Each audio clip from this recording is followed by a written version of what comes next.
Hello, readers. Welcome to reading class. I am Miss Taylor, and today we are going to read lesson number 6 today. So today we are going to read about how the sun lights the earth. That's our nonfiction selection, and our fiction story is The Geese Leave Big Trout Lake. So let's make sure we are ready to read. Do we have our textbook? Do we have a bookmark or a finger to follow along? Do we have our workbook, pencil? Then we are ready to go. Couple things to remember. We're going to try to track with our finger or our eyes. We're going to read each word carefully and pay attention to those end marks. All right, some of our goals for today. We're going to read with accuracy and expression. So we're going to try to read carefully and correctly and also have some feeling in our voices as we read. We're going to understand what's happening in the story. We're going to make some connections to how characters feel, and we're going to enjoy the story. So, some things to keep in mind. Reading is thinking. These are some of the things that are going on in our brains as we are reading. We're making connections to characters and how they feel and why they act the way they do. We're visualizing, we're painting pictures in our minds of what's happening. We're asking questions, we're summarizing, kind of thinking about what happened in the story. We're predicting and synthesizing and inferring. So these are just some things to keep in mind as we read. Alrighty, our reading lesson, we have part A. We'll have a vocabulary sentence today, some word lists that we will practice first. Then we have our nonfiction passage, our main story. We have some little review items, and then our homework. And we're going to read for 20 more minutes. Alrighty, so here is our sentence that we've been working on. So we learned a sentence that tells what the horses did. The horses became restless on the dangerous route. All right, would you please say that sentence? Get ready. The horses became restless on the dangerous route. Nice job. All right, so I'll say part of the sentence. When I stop, you say the rest. The horses became restless on the dangerous route. Nice job. All right, the horses became restless on the dangerous, did you say route? Nice job. All right, let's say the whole sentence one more time. The horses became restless on the dangerous route. All right, nice work. And we remember that restless is the feeling you get when you want to be doing something else. You're kind of antsy, like, oh, I want to be doing something else. I see my friends riding their bikes and I want to be riding my bike. All right, and we know that a route is the way that you take to get to a place. All right, so as I mentioned, lesson 6 today, we are going to learn about the sun lights the earth and the geese leave Big Trout Lake. Alrighty, so here is our word lists. Here are our word lists, I should say. Let's see, can I scoot myself out of the way here? Well,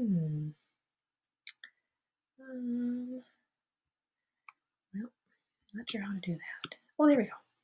I thought I could move myself. I was like, I thought I remembered doing that. There, okay. Here we go. Alrighty, so word 1, column 1, I should say. Column 1, word 1 is Michigan. What word?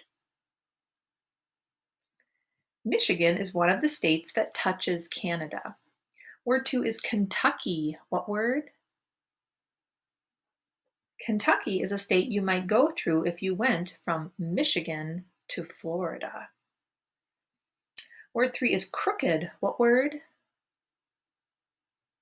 Crooked is the opposite of straight. And word 4 is triangle. What word? Nice job. Let's read those words again the fast way. So I'll say it and then you say it. Ready? Michigan, Kentucky, crooked, triangle. Nice job. Let's take a look at column 2. All these words have endings, so be careful. Word 1, what word? Word 2, what word?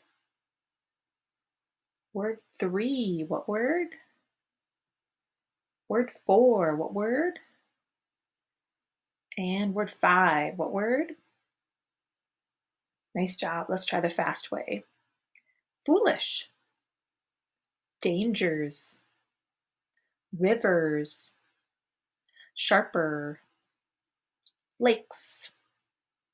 Nice job. And column 3, word 1, what word? Word 2, what word? Word 3, what word? Word 4, what word? And word 5, what word?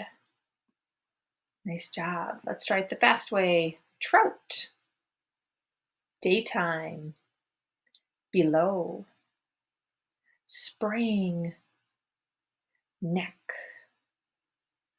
Nice job. Alrighty. Let's go ahead and we are going to look at our next section here, part B. So if you would please follow along in your book. Part B, we are on page 20 in your textbook. So even though we have the kind of pictures and the text, the words up here on the screen, it's kind of better for your eyes than looking on the screen if you're looking in your book. So if you would please look in your book and follow along with me, that would be lovely. Alrighty, so we are looking at part B, the sun lights the earth. The sun shines all the time. When does the sun shine? All the time, right? All right, so the sun shines all the time. But you can't see the sun all the time. Only half of the earth is in sunlight. Listen to that rule again. Only half of the earth is in sunlight. Everybody, say that rule. Get ready. Only half of the earth is in sunlight. You can see the sun if you're on the side of the earth that is closer to the sun. Everybody, can you see the sun if you're on the side of the earth that is closer to the sun? Yes. Can you see the sun if you're on the side of the earth that is not closer to the sun? No. It is daytime on the side of the earth where you can see the sun. It is nighttime on the side of the earth where you can't see the sun. So everybody, is it daytime or nighttime on the side of the earth that is closer to the sun? Daytime, right? That side that's closer to the sun, that's daytime. Touch the side of the earth that is closer to the sun in picture number 1. See that side of the earth that's closer to the sun? Nice job. For the people who are on that side of the earth, it is daytime. Touch the dark side of the earth. What time is it for people on that side of the earth? Nighttime. Nice job. The earth turns around once every 24 hours. Ooh, that's an important rule. The earth turns around once every 24 hours. If you lived on the equator, you would have one day and one night during that 24 hours. So let's look at picture 1. It shows the earth as it turns. So please touch the person in picture number 1. So kind of put your finger on that little person. That person is on the equator below the United States. See that line around the middle of the earth? It's actually an imaginary line, but they put it on here to help us. That person is on the equator. Now touch the person in picture 2. That is where the person would be 6 hours later. The earth has turned. For that person, it is now sunset. You can see that the person is still below the United States, so they're still on the equator. Touch the person in picture 3, where this is where the person would be another 6 hours later. The earth has turned some more. What time of day is it for that person now? Nighttime. All right. Touch picture 4. What's different about picture 4? Yeah, we can't see the person anymore. Where is that person? Yeah, we can't see the person in the picture because the person is on the part of the earth we can't see. It's kind of like behind the earth. All right. So everybody, how long does it take for the earth to turn all the way around one time? Did you say 24 hours? And during that time, the person on the equator had one daytime and one nighttime. So in the 24 hours, we have one daytime and one nighttime. So how many hours is the daytime and the nighttime? Each of them 12 hours, right? Nice job. All right. So let's move on to part C. The geese leave Big Trout Lake. All right. Again, please follow along in your textbook. All right. So we have the geese leave Big Trout Lake. Tim and old Henry spent the night in a small woods near the lake. In the morning, the lake was completely frozen and the air was even colder than it had been. Tim said, "I'm supposed to leave today, but I still don't know about all the landing spots. How long do you think it's going to take for me to learn about them?" Henry said, "Oh, I thought of a different plan. I'll fly along with you part of the way. After we reach the third landing place, I'll head back here." Tim smiled. "Thank you," he said. "I like this plan a lot better." Oh, this is good news. Remember how nervous Tim was when he was hearing about all the landing places and he couldn't remember? He was like, "I don't think I'm going to remember all this." And he was feeling really nervous and anxious and scared. And the new plan is that Henry's going to fly part of the way and help him.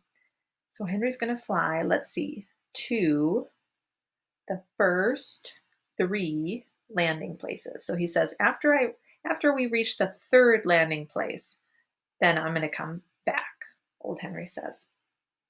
All right. So, and the lake now this morning is completely frozen. So it seems like it's time to leave. "Well, let's get going then," Henry said. "And remember to follow all the directions I honk out." "I will," Tim said. And the two geese took off, circled above Big Trout Lake one time, and then headed south.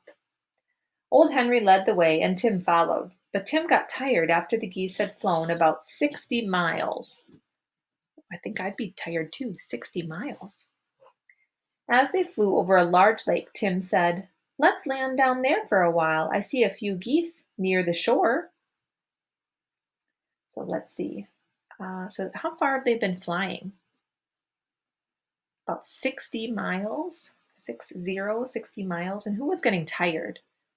Oh, Tim. Yeah. And where did Tim want to land? On a lake. Right. And let's see, what did he see near the shore? Geese, right? He saw some geese. Old Henry laughed and said, "Oh, never land where you see only a few geese. You'll find out they are not real geese at all. They are fake geese that hunters use to make other geese think it's safe to land there. But most of the geese that try to land there will get shot." "Well, where can we land?" "Two kinds of places are safe," Henry said. "One kind of safe place has hundreds of geese on the water. Another kind of safe place has no geese on the water." All right, so Henry's like, "No, no, no. You never land where there's just a few geese because those are probably fake geese that hunters put out.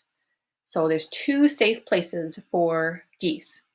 One is a place where there's no geese, and the other is a place where there's lots and lots of geese."